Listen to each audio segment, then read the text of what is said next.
If your life were a book and you were the author, how would you want your story to go?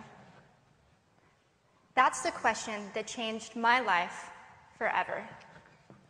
Growing up in the hot Las Vegas desert, all I wanted was to be free. I would daydream about traveling the world, living in a place where it snowed, and I would picture all of the stories that I would go on to tell. At the age of 19, the day after I graduated high school, I moved to a place where it snowed, and I became a massage therapist. With this job, all I needed were my hands and my massage table by my side, and I could go anywhere. For the first time in my life, I felt free, independent, and completely in control of my life. That is, until my life took a detour. I went home from work early one day with what I thought was the flu, and less than 24 hours later, I was in the hospital on life support with less than a 2% chance of living. It wasn't until days later, as I lay in a coma, that the doctors diagnosed me with bacterial meningitis, a vaccine-preventable blood infection.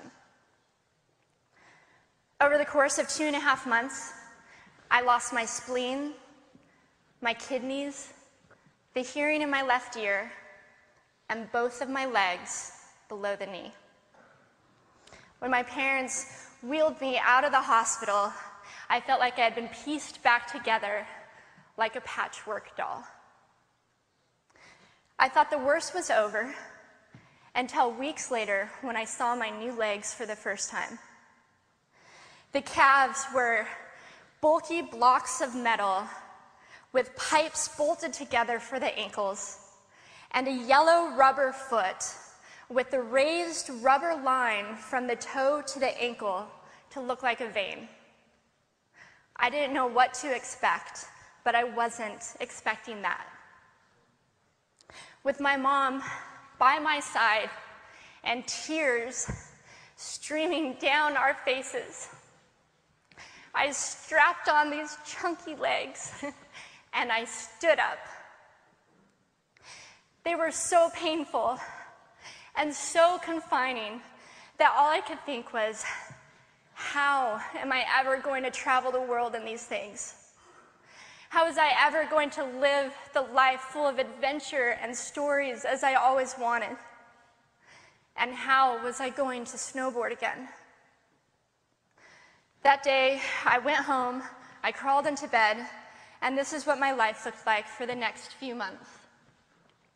Me passed out, escaping from reality, with my legs resting by my side. I was absolutely, physically, and emotionally broken.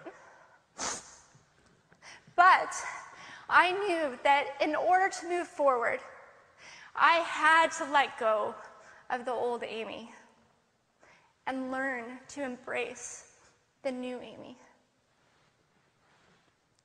And that is when it dawned on me that I didn't have to be 5'5" anymore.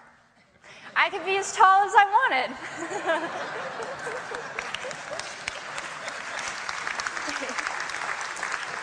Or as short as I wanted, depending on who I was dating. And if I snowboarded again, my feet aren't going to get cold. And best of all, I thought, I can make my feet the size of all the shoes that are on the sales rack. And I did. So there were benefits here. It was this moment that I asked myself that life-defining question. If my life were a book and I were the author, how would I want this story to go? And I began to daydream. I daydreamed like I did as a little girl.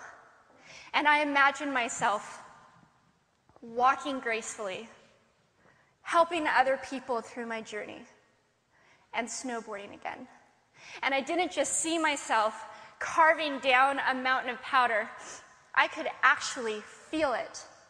I could feel the wind against my face and the beat of my racing heart as if it were happening in that very moment. And that is when a new chapter in my life began. 4 months later, I was back up on a snowboard. Although things didn't go quite as expected, my knees and my ankles wouldn't bend, and at one point, I traumatized all the skiers on the chairlift when I fell, and my legs, still attached to my snowboard, went flying down the mountain. And I was on top of the mountain still. I was so shocked. I was just as shocked as everybody else, and I was so discouraged, but I knew that if I could find the right pair of feet, that I would be able to do this again. And this is when I learned that our borders and our obstacles can only do two things. One, stop us in our tracks, or two, force us to get creative.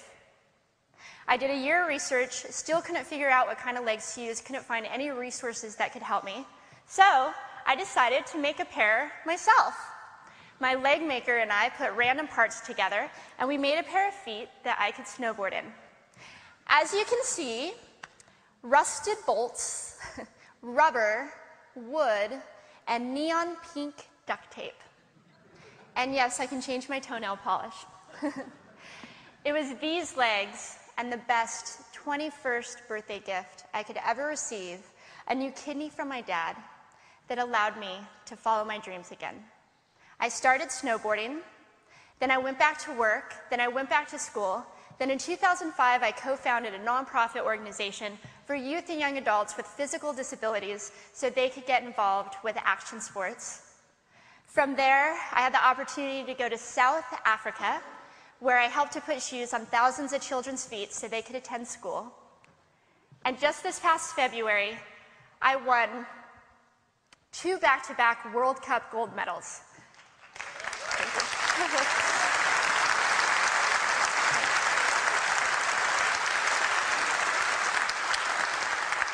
Which made me the highest-ranked adaptive female snowboarder in the world.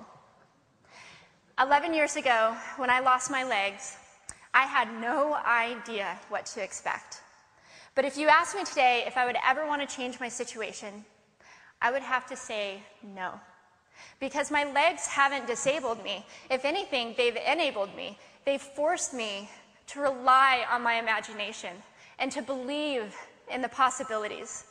And that's why I believe that our imaginations can be used as tools for breaking through borders. Because in our minds, we can do anything, and we can be anything. It's believing in those dreams and facing our fears head on that allows us to live our lives beyond our limits.